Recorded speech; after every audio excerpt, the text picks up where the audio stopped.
when I first did FPU too, the I couldn't accept 20% head I knowledge. bet. I had to be 100% head knowledge, and that was a liability. Yeah, I I can see had that. to um I had to be broken down in a sense to become enough of a clean slate Yeah.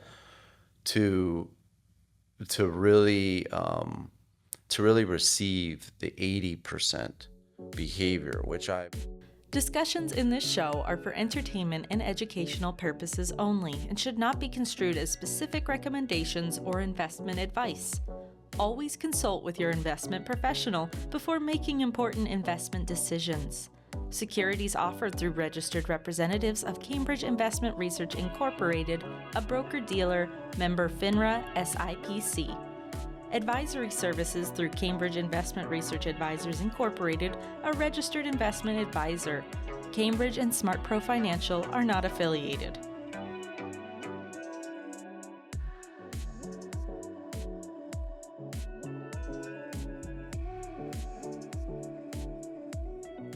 Hey, Smart Pro Radio. We have a really special guest in-house today. It's Jesse Shaw. He is Smart Pro's CIO, which stands for Chief Investment Officer. So he oversees right now over $2 billion of assets that we manage on behalf of clients here at Smart Pro. And I want to get your take on a few different topics, but the main one that we want to get into is the Dave Ramsey investment philosophy. And love it. you, I think, I want to go on a limb here. I think you're going to be one of the most credentialed people to speak on this topic.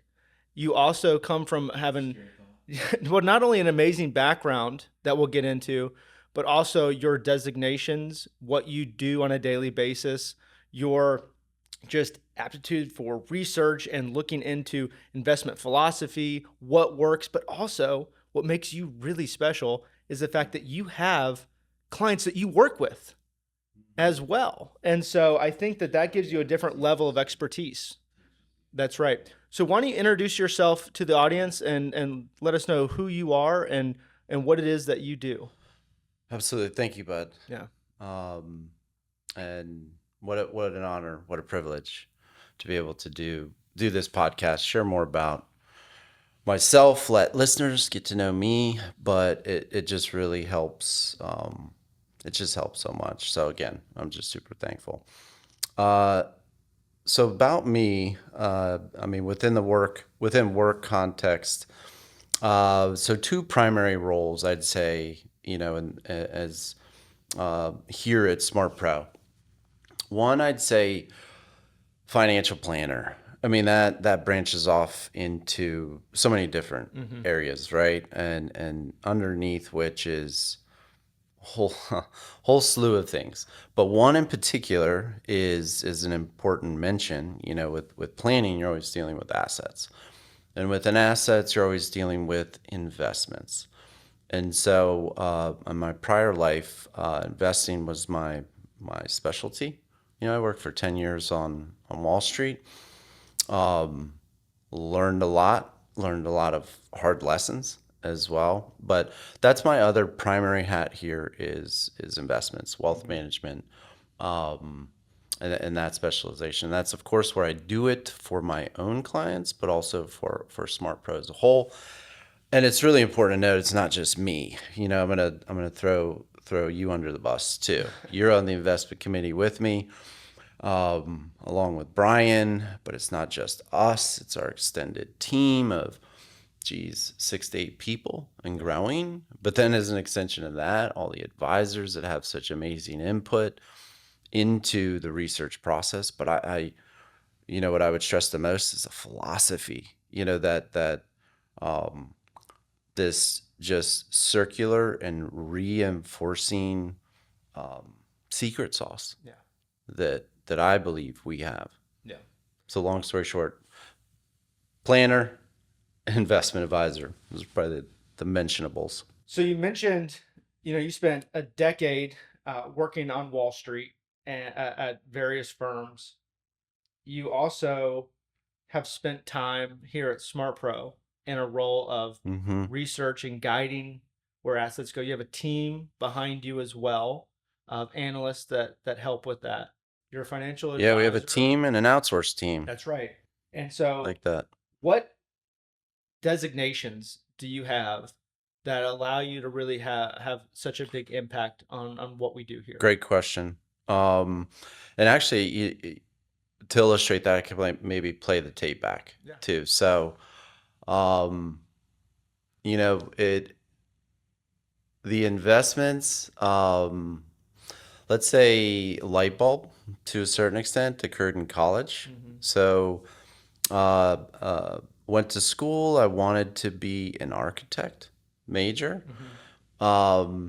And learned pretty quickly that wasn't necessarily the right fit for me. What I loved about architecture was this blend of the ability to be creative, but also have a science to it. Yeah. And we talk about it all the time, you know, the art and science.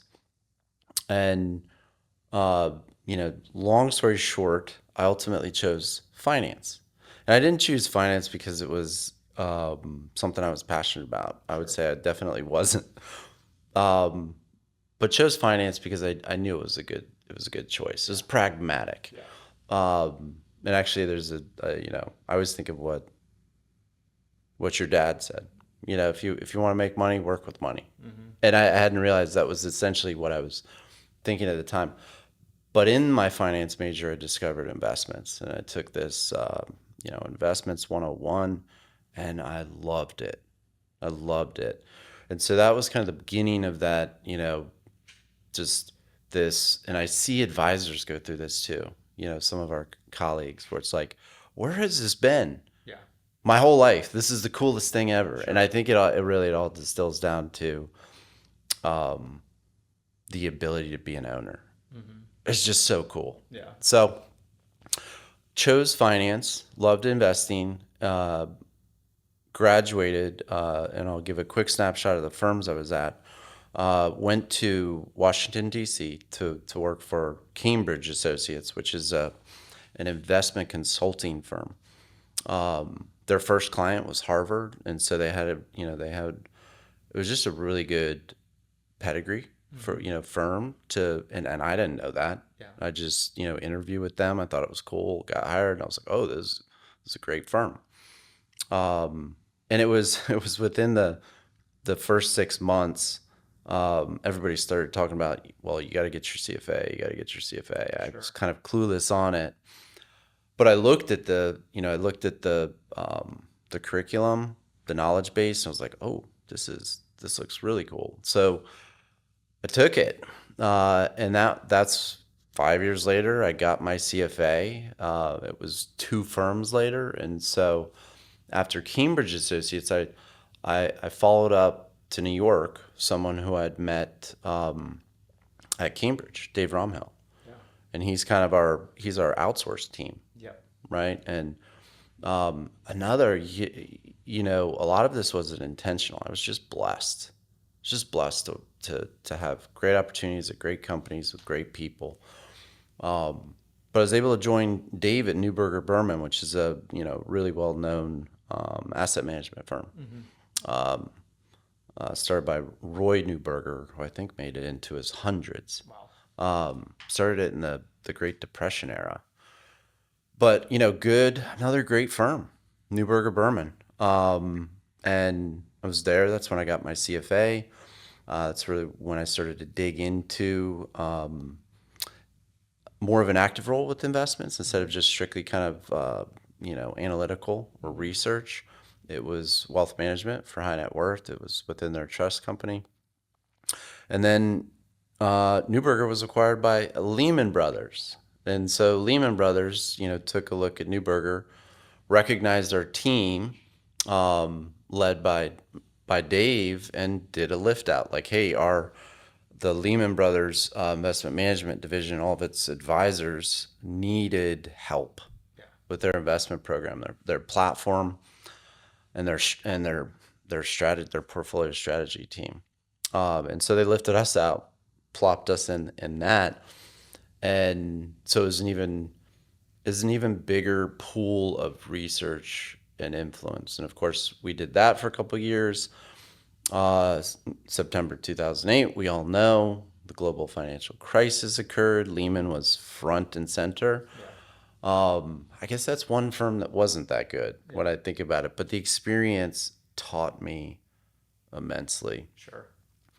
And so, play the tape forward, worked for some other firms, had a 180 in life and actually left financial services for a bit. But, really I was compelled, and it had a lot to do because of my faith at that time to get back into financial services, and Ramsey was a huge catalyst for that. In many ways, it's really a gateway. My would-be wife at the time wanted to do FPU together, and so we weren't married yet, but we were accountability partners, and we did FPU. And I went into it dragging my feet. I bet. And came out of it on fire. Yeah. So, and it was really, again, largely lucky. Yeah. Some of it was intentional, but I was so fortunate. And it led to different and better light bulb moments that really feed into things like Ramsey's 80-20. Yeah. It's 80% behavior, 20% head knowledge.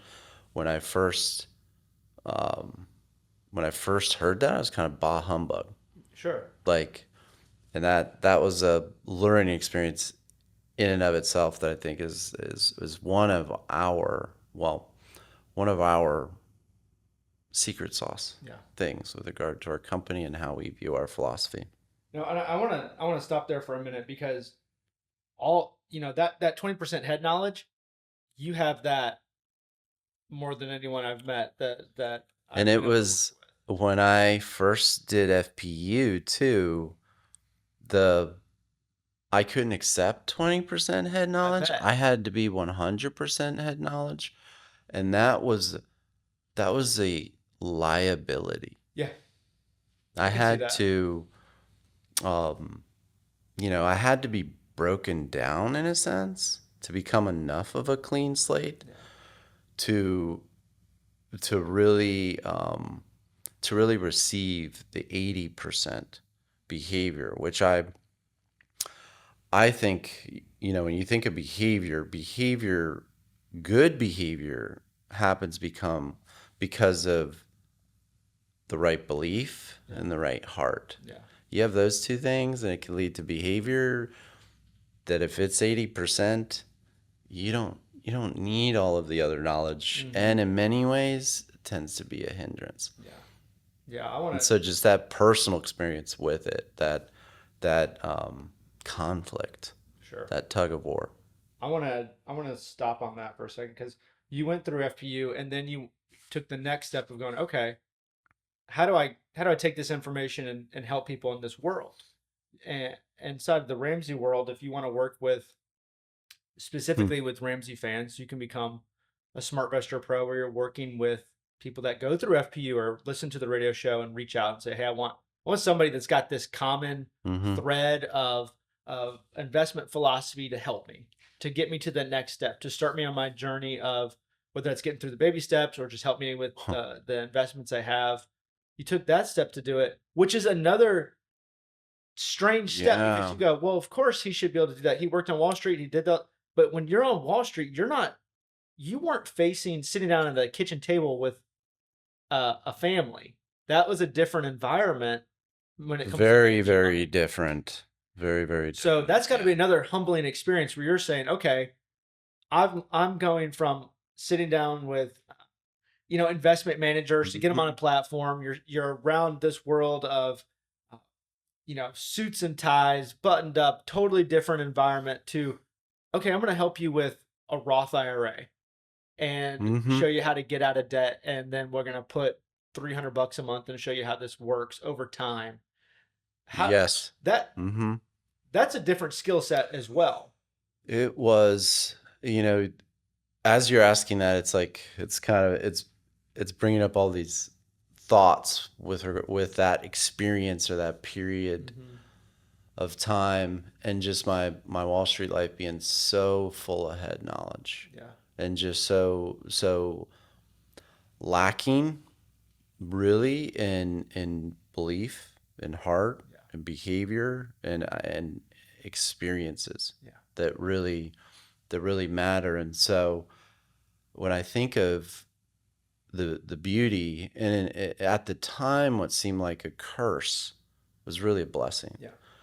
And it was going into just the blessing of being able to surrender to FPU, which at the time I thought was below me. Yeah. Little did I know. And going into it with so much accumulated head knowledge, but I had the blessing, and the curse at the time was of starting over. Yeah. Was starting over. And I was,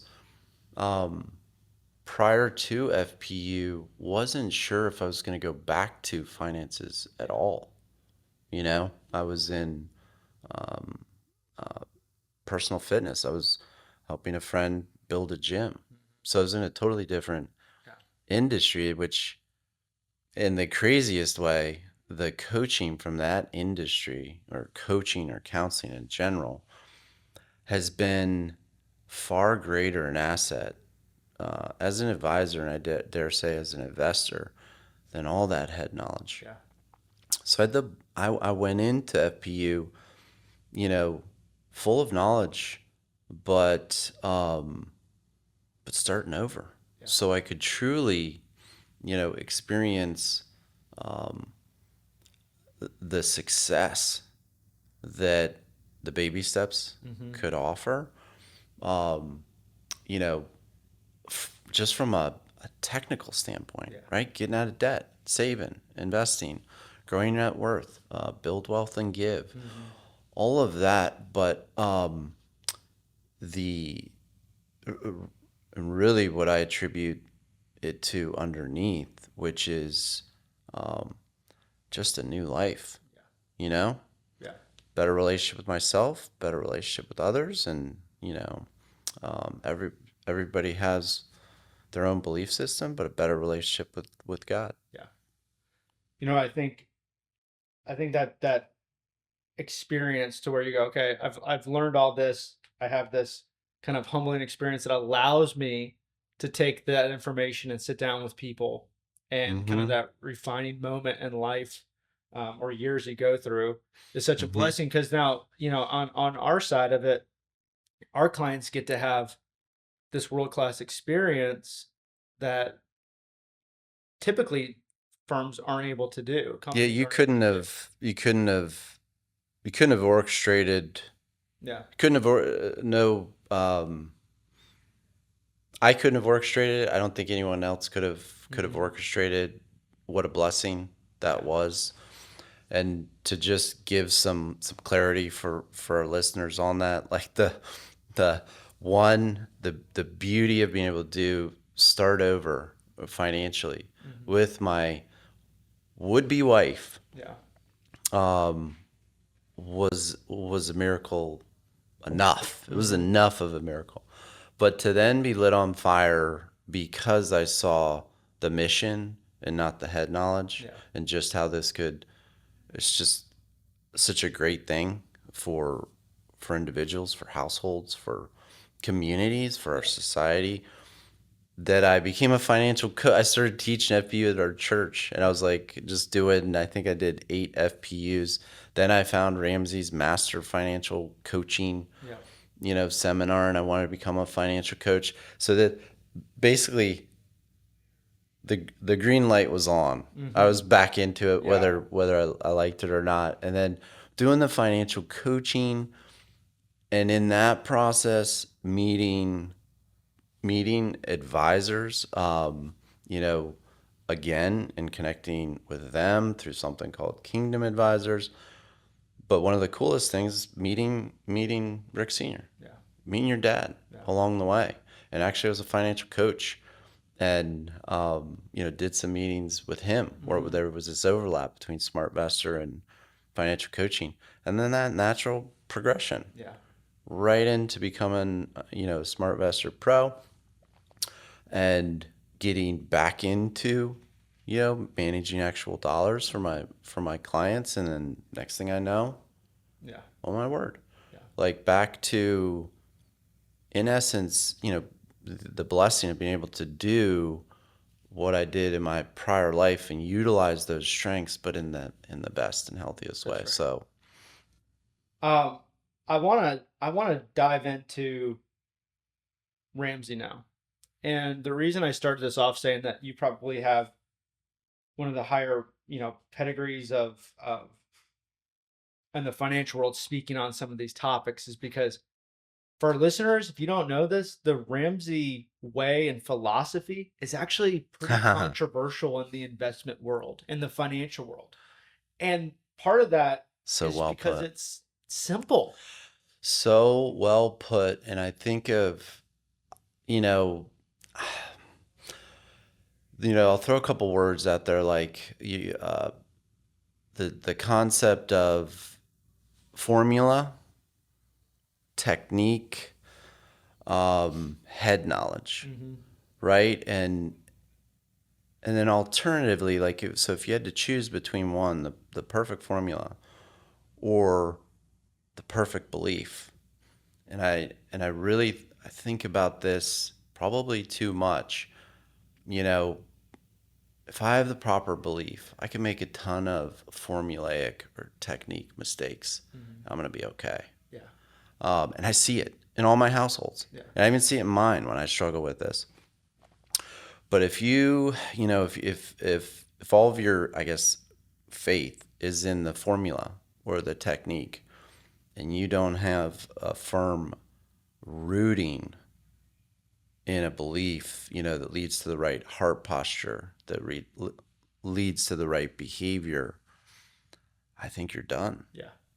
Yeah. And so it's recognizing, the right balance of those two. And when I first took FPU, I did not have. That's when I had more of Wall Street in me, more of the CFA in me, and I came in, and I remember, I forget which, it was video 6 or class number 6, I think at the time, and the technician, the formula in me ripped it apart. I was so if you're thinking of all of this and you can't take your formula or your technique hat off, then you're in trouble. But you're gonna, and Ramsey's not like, this stuff's not gonna stand up to that, and I don't think it's built for that. It's built so that you are prioritizing the right beliefs, the right philosophy, and I think that bleeds through.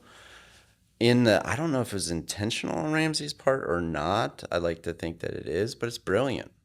It's brilliant. It's like saying, no, we're not going to give you the greatest optimized group of asset classes. We're gonna cap this thing at 20% and put all of our effort into the 80% behavior, which I think is heart. And so when I came in, and I think that's what typically the industry does, is what I did when I first took FPU, which is shred it apart. Sure. But I was blessed enough to be able to kind of surrender to the process and start to value more and more. So like that head knowledge started to decrease, and the heart increased, and the behavior improved. And there was no better light bulb than the debt. Than the debt snowball. I mean, that, not the snowball, but philosophically, and like in terms of my beliefs, really thinking about debt. And the light bulb moment was not a formula. It was a belief, and kind of surrendering to that, and getting out of debt, and then and succeeding in a good, healthy way. It brings up have you ever had these conversations about debt where someone will give you the most compelling formulaic reason for debt? Yeah. And I found myself with clients going, I don't have a good answer for you. Mm-hmm. I just don't use debt. Yeah. It's like, so my beliefs have put me in a place where I'm not even really thinking about, I could go deep with the formula, but it's this funny thing. Me, in terms of my belief, at least with debt within my own household, is there is no technique. There is no formula that I think could really talk me out of my belief in debt. That's right. Which is like why I have it. Yeah. It's so brutally simple, and you can't really defend it from a technique standpoint sometimes. But it's like, I don't care. I believe I don't. Yeah. So Well, in the financial world, it's not looked at negatively. oh no. And I think if you're, again, it's like if you have good rooting with your beliefs, it can be used productively. I still think, it but if you don't, then it's destructive. Yeah. I mean, it's a lot of things that we have out there that, in and of themselves are not necessarily bad. It's what we end up doing with them. So you talk about the belief, you talk about debt. What other beliefs do you think roots people into a successful financial plan? Because that right now, and here's why I bring that up is Really good because question. you talk about tactics, right? And formulas and cheat codes. That is what Yeah. everything online shows you. Yeah, techniques versus beliefs. That's right. If you go and search investment philosophy, if you search out just anything online, you're going to get all of the tactics. Here's what to do. It's going to be a lot of opinions, but nothing's going to be rooted in a belief. And I bring that up because So much head knowledge. so much. We did an interview a few months back with David Romhill, who is the CIO of SmartPro Advisors. At time of recording, it's probably larger now. $26 billion RA, more Wall Street, more high net worth. And at the end of it, I just said, "What do you feel like you've seen builds wealth? Like what works?" And he's like, "Stick to a plan, add money to accounts, don't change." And it's like, oh, well, that's brutally simple. And don't think yourself out of it. That's right. But that is a belief, right? And this is how you do it. And it's his beliefs are good, and it, like, to just brag on Dave for a moment. I was just so fortunate, to have come across him and then been hired by him, and like that he's brilliant. Yeah, this guy is, I mean, extremely smart.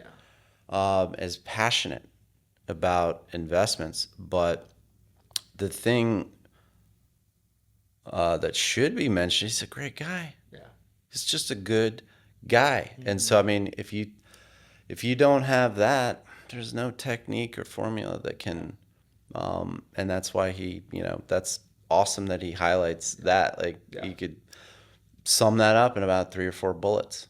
So it's a belief that you've seen. There's your 20%. That grounds people.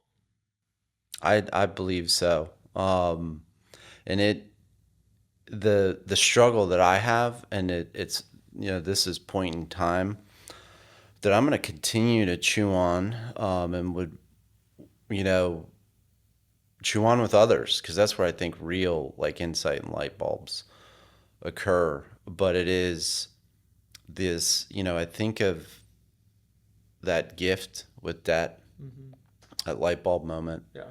That goes from, this is a good way to put it, from head to heart. It went from head to heart.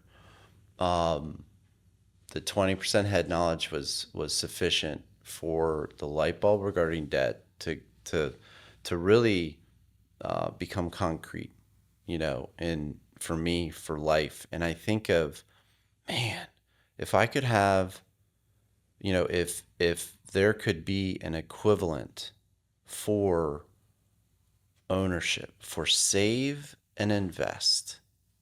And that is, I see, with debt, people just do it so passionately and so successfully, and then tend to lose out on the save and invest. Yeah. And a lot of it has to do with this struggle between technique and heart and behavior. And so, and I could only illustrate it because I'll think of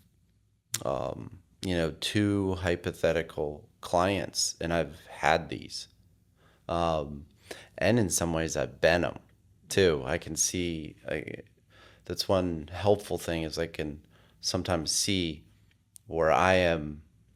It's good. I'm kind of I am basically,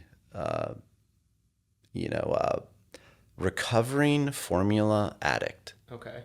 Yeah. And sometimes I see the addict, like the formula addict spike up, Sure. and I've got to reroute. Yeah. But if I use two hypothetical clients, one, and I've had this where the formula and the technique for their investment plan was perfect. Yeah. It was largely skill, but there's always a little bit of luck in there, and it was perfect. But the belief, the head to heart drop, did not occur, and it wasn't a good relationship. Yeah. And then I think of this hypothetical. I got to remember to say that. The client number two, basically, if I circle a client number one and you think of this term, like that you're either happy or you're angry, and it's this flip from that. But you go to client number two, and there's a deeper sense of joy and rootedness, and it is absolutely basic, boring formula. Something like, four funds across four objectives, like growth and income, or gross of growth, or growth. Super boring, but so firmly rooted in belief. For example, ownership, and I just don't see why I want to hold that. I mean, the difference between owning an equity and a fixed income, right? Yeah. Like owning companies. Owner versus loaner, but just boring. Yeah. And that is the healthier situation. I would hands down want client number two. Yeah. Any Yeah. day.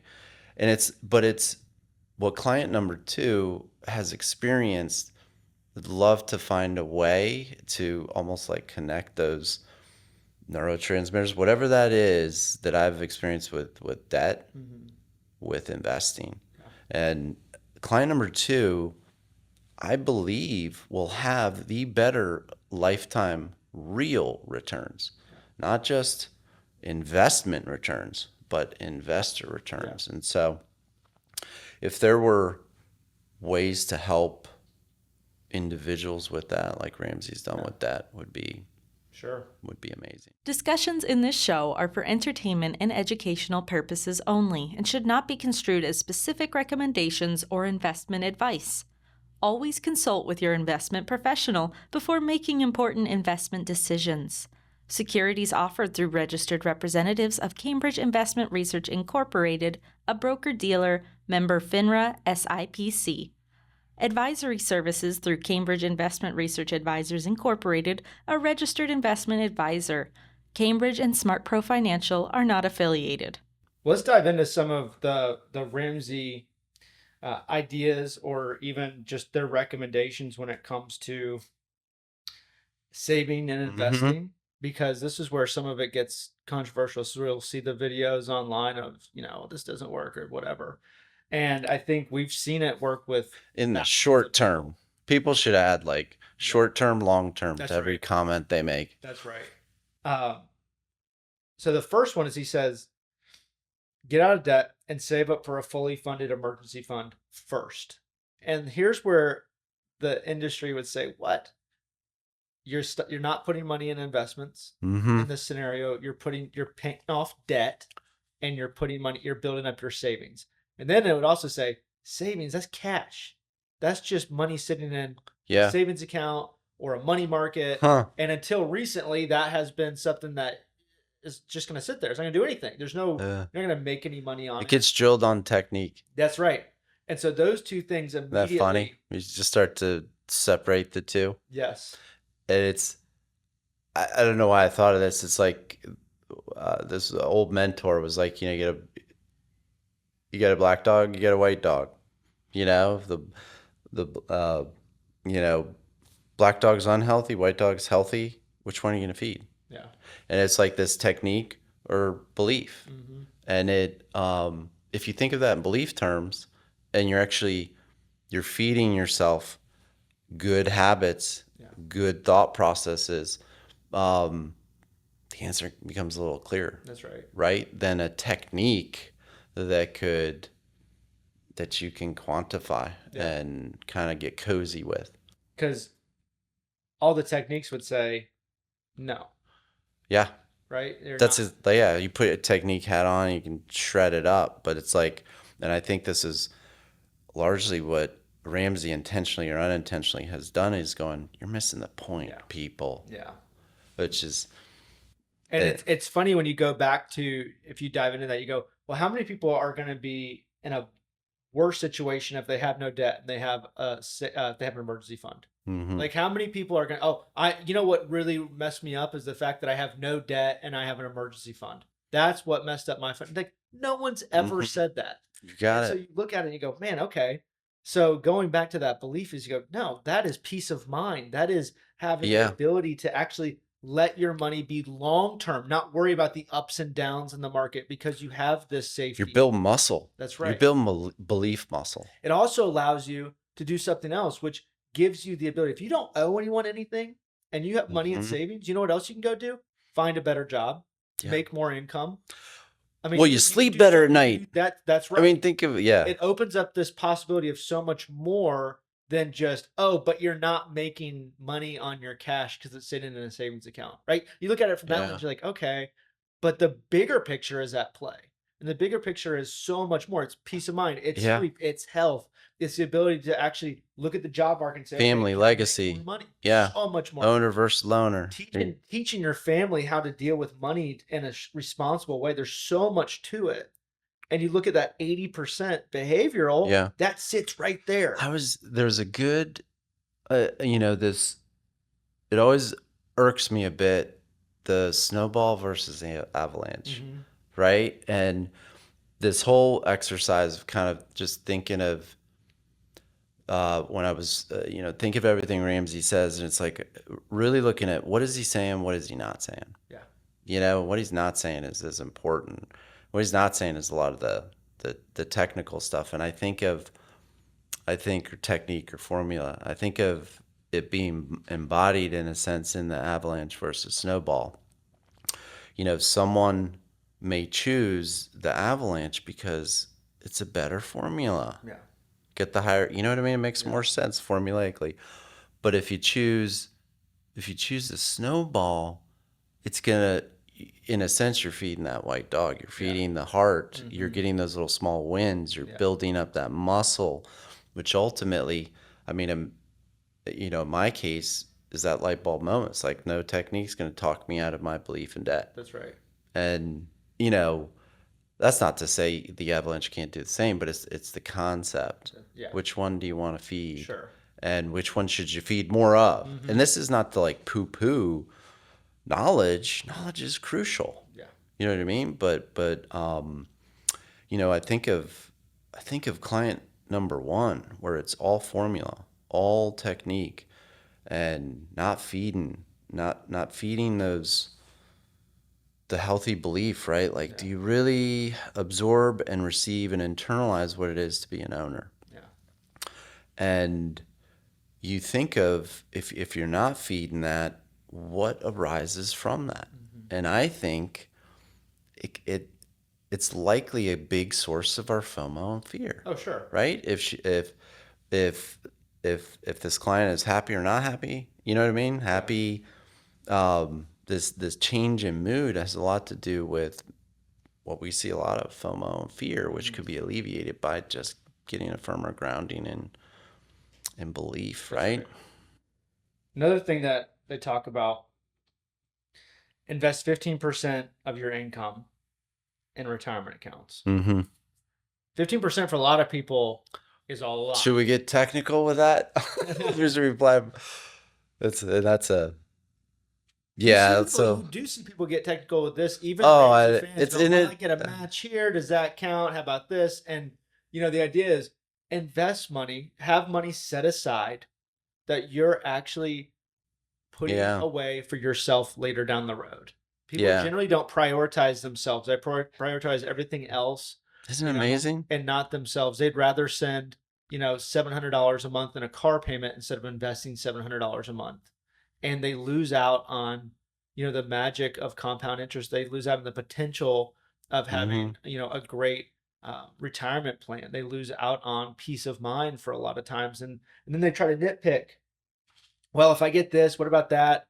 And it doesn't work. But it also comes back to the simple belief of you have to live on less than you make. If you have no margin, people go look at that and they go, well, of course I can't do that. I can't invest that much. Yeah, it's funny that it's viewed as that much versus thinking about it like, can I only save and invest that amount? If you could have a paradigm shift in that type of thinking where you're trying to lower, like, hey, let's get this down to 15, versus make sure you got oh my word, again, right? preaching, you got to get this to 15. Yes. Those, that would be an awesome thing to deliver or help people with. I mean, one of the things and again, this is like, I just toying with this concept, but, it was somewhere in FPU where Ramsey talked a little bit about like, if you can connect, your emotions. That's why real estate's such a good way to explain investing to clients, the growth, the appreciation that like a property, because it's this concrete, tangible thing, right? But you can actually visualize the income that it can produce. So it's such a great way to turn growth and income into a story that people can receive, because it's anchored in their emotions. Something like a home, right? Home and jobs. Those are so deeply personal. But Ramsey, somewhere in FPU, he brought up you incorporated. If you're looking at, and it is so, if you're an owner in a company, the dynamics that play there, just like your household. That's why it's you incorporated. You have an income statement. You have a balance sheet. You have a statement of cash flows. The three, our government has all three. So no matter how big or how small you get, if you can connect the dots between you incorporated and the ownership that you have in a portfolio, and I'll keep it that general, I think it would be amazing. You might have more conversations like, hey, we got to get this down to 15. Put the rice and beans away. Take your wife out to dinner. Yeah, that's right. That's a good perspective. I like that. Yeah, there is, and it for all of us. Like if you I think one of the most almost basic freedom or one of life's joy is work, right? And receiving compensation for work. And many of us have been able to experience the joy of owning or running small businesses and kind of connecting that to one, your household, but two, what you're also investing in passively, like the markets. But the vast majority of us are W-2s, wage earners, right? And I had the like craziest light bulb moment when I had been on Wall Street, but I was the concept is wages versus profits, right? I had a little bit of a wage belief system, and it wasn't until I was responsible for my own business that I understood the joys of ownership and connecting the dots. And so it like where my heart goes out to is everyone earning wages and not fully understanding that, in my opinion, they're owners. Yeah. They're owners. Their wages, if their wages weren't part of that company, they'd be earnings. Yeah. You know what I mean? They are part of just how important every individual is and their work fundamentally, but finding a way to value their wages in a way that frees them up to firmly believe in the concept of ownership. Yeah. And there are methods to do it. Everybody has human capital, right? And if you think someone earning, $100,000 a year over the course of their career, if you lump that all up into the present, that's a big dollar amount. Sure. 2-3+ million. Yeah. If you take that income and you try to represent it as an immediate asset or value. But if people are able to kind of see that, and really what they're doing is at some point that business is going to close. Yeah. So right. Really thinking about, you're already an owner.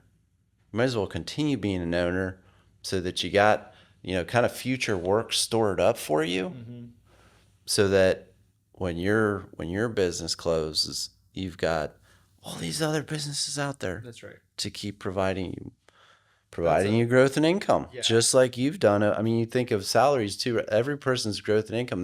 There's. I just had a planning meeting yesterday, and we're talking about their income, right? But that income, I was like, your income's gonna double. Yeah.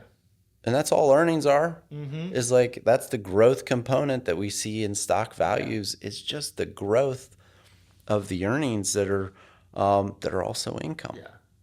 I love that. Going back to you incorporated the earnings from it, that you have the statement of cash flows, the balance sheet, the income, you have all that.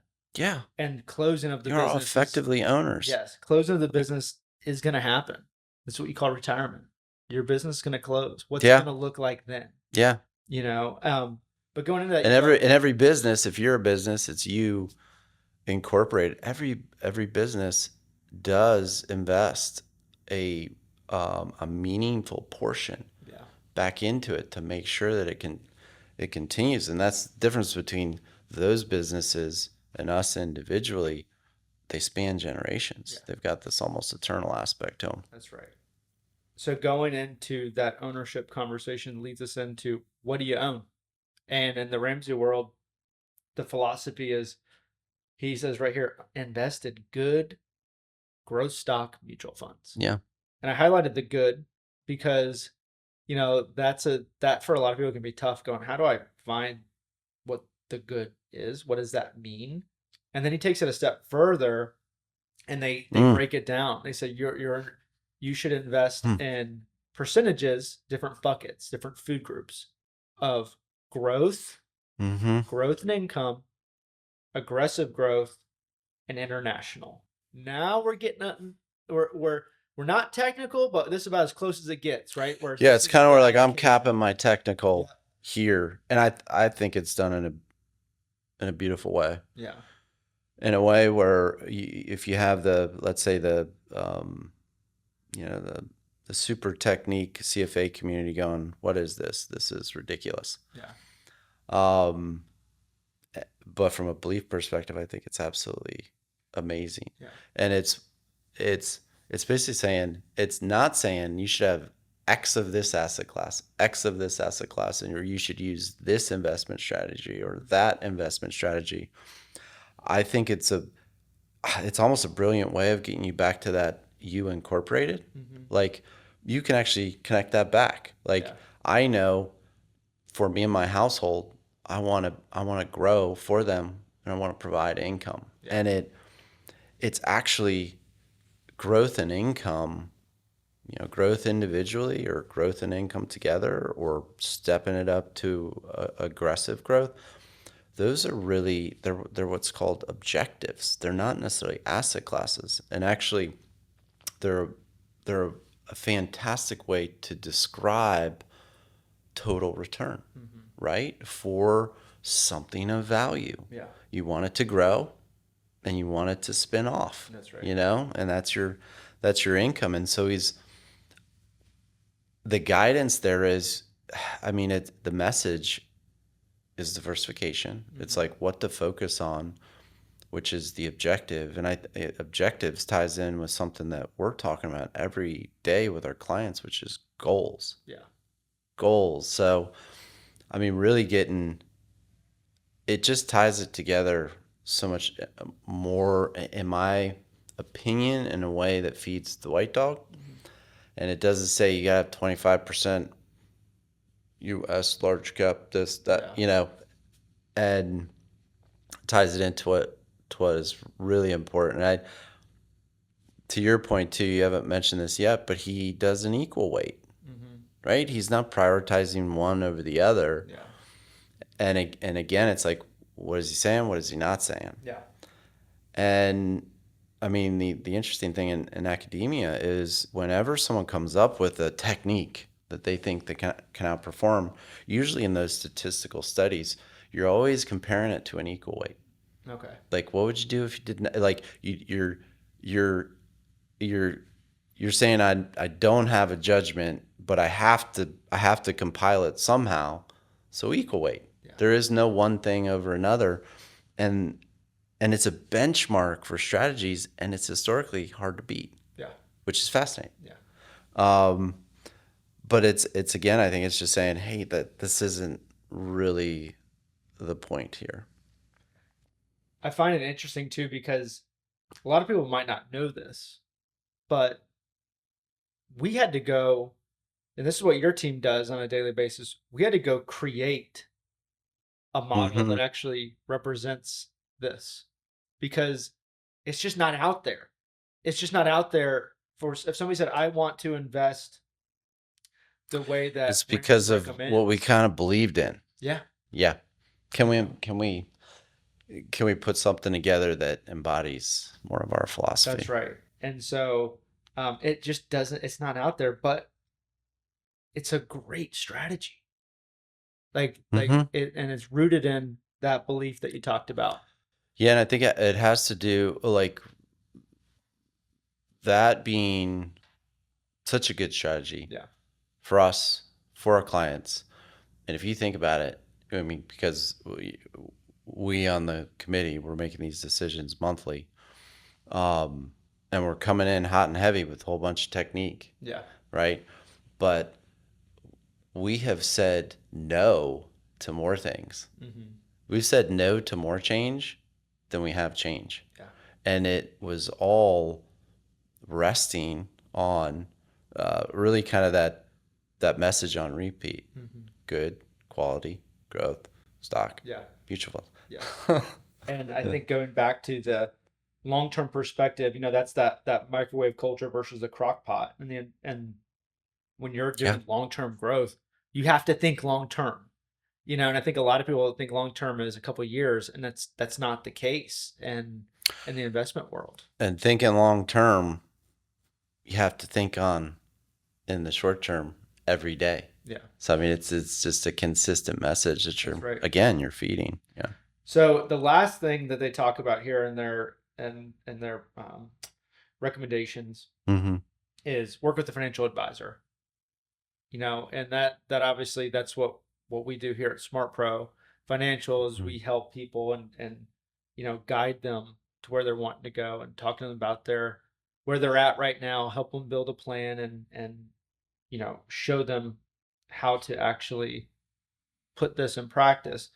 But the reason that one's kind of a controversial one, because there's a lot of people right now that are the DIY, do it yourself, and even Dave says on the show, on the Ramsey show, if you can, great, do it. But it goes back to that 80% behavioral, and so there is which belief, head to heart. Yeah, there's a hopefully it arrives in behavior, which really dictates in my opinion, your success. There's a published study I want to reference, and we'll put all this in the show notes here, but this is from Vanguard. And so I think it's kind of interesting that it's from Vanguard in the sense that, they are typically the do-it-yourself, most people point to.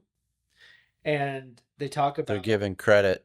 Yeah. They talk about having somebody in your corner, having somebody as an advisor in your corner, and what that can bring to your overall potential returns, and there's a lot that goes into that, but the overall, they said about a 3%, addition by having an advisor to your portfolio.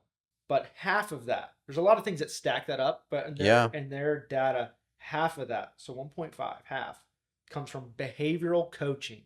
Yep. Absolutely. Keeping people away from the news. Yeah. And if you can do coaching in a way that you as an advisor, but also your client, this, steady joy. And joy does not mean you don't go through difficult circumstances. Yeah. You're just mentally handling it. That's right. A different way. But and that's things like long-term investing. It's one thing to say it, it's another thing to believe it. Yeah. And that is a great, I think it's like three, last I looked at that, it was like 4%, 3 to 4%, in terms of value add that an advisor can provide, over half of that being behavioral. But the rest of that too being good, basic 20% head knowledge items. Cover your bases on this front, like where things are located, sufficiently diversified, but make sure you're rooted in the coaching elements are really going to drive results. That's right. And I think it's interesting because a lot of people that I've experienced, they look at that even having somebody in their corner, look at having a financial, professional working with them, and they're like, okay, it's either going to be too expensive or I don't have enough money. One of the things just at SmartPro Financial. It's so funny because the truth is, can you afford not to? That's right. It's so, and that's another client one, client two. The clients that don't need me want me. Yeah. The clients that need me don't want me. Yeah. And it's it's too bad. Yeah. It's unfortunate. Well, and I want our listeners to know too, at SmartPro Financial, we decided not to do minimums. We want to be able to be in a position that we can help anyone where they're at. And so take that off the table of like, oh, I can't do it because I don't have X amount of money. I talked to somebody else and they said I have to have, 7 figures. So I was like, no. We will work with anyone where they're at and coach them and guide them the best that we can. And we just find that's just part of who we are in the DNA of our company. But there's really, it's a really great thing too. It keeps us humble. Yes. And I think on the other end is that you go, well, right now I don't feel like I need it. You will, because life changes all the time. And we think about where we're at right now, but you don't think about what happens when the inevitable occurs. What happens when, something changes in my plan, something derails my plan. You look back at just your experience since you started at Wall Street in 2000. Like, you're going, okay, immediately, what did you see? Right. Oh, well, there's this giant upheaval in the market. GFC, a giant upheaval. Yeah. Two big ones in that decade. It's, and then people get lulled with interest rates being at zero forever. And hey, everything looks great until they're not. And then you go through pandemics. We go through so many presidential cycles. There's so much that has changed, and so Mhm. much in the environment that's changing. And that's just on that side, not the Yeah. personal side. What happens when life throws a curveball at you? What happens when you go through, financial crisis? What happens when a job changes, a You bring divorce, up death? such a good point. We've threw it around. We're like, oh, that's a good word, tether. And all of that, that was awesome because I kept kind of hearing the same thing. It's healthy tether, Yeah. and I just my mind kind of defaults to just ancient wisdom. There's wisdom and counsel, That's right. and I see a lot of what could be so avoided just in terms of quality of life alone or belief or all of that when people try to go solo, Yeah. lone rangers. Yeah. And so it's a common thing, but there's so much value That's right. in advice and counsel, and that's what I heard throughout everything you were talking about, and that's that tether. So, for our listeners out there, I wanted you to be introduced to Jesse and see the heart behind what we do here. We are he leads a team, a fantastic team that's helping us when it comes to what our clients are experiencing. Helps us with managing Hmm. the models that we have, and we have a huge responsibility over $2 billion of Mm-hmm. clients' assets And that growing. we are watching and keep an eye on. And I wanted people to be able to see the heart behind it. And so thank you for your time. But Thank as we you. wrap this up, I want to ask you something here because you do have such a skill set that most people will never be able to ask certain questions from you. And one of them is that same one that I ended with Dave Romhill, Mm-hmm. which is, what do you see actually can help people win when it comes to their investments? Like, what are those things that you've seen in your career with clients, with yourself, that this can help you? I'm just gonna pause for a second. The two words that save and invest Yeah. is the base. Um, and if you can build habits, like reinforce habits that allow you to do that, Mm-hmm. um, and use counsel to do it, almost, I hate to use, it's a paradox. You got to surrender to win, Yeah. right? If you have you have counselor and advisor you trust, you know, um, you know, really listen, kind of surrender to it. They're saying save and invest. Um, whatever habit, whatever habit that they're seeing as helpful to you. Um, for some clients, I may look at them and say lumpy is okay. For others, it's like, no, you need to, in essence, put this on autopilot. Yeah. Here's my recommendation, and I don't want you to log into your account ever, Yeah. unless it's with me. Yeah. Like it's the coaching. Mm-hmm. It's the coaching, I guess. So like the action, save and invest, but lean into coaching and prioritize it. Yeah.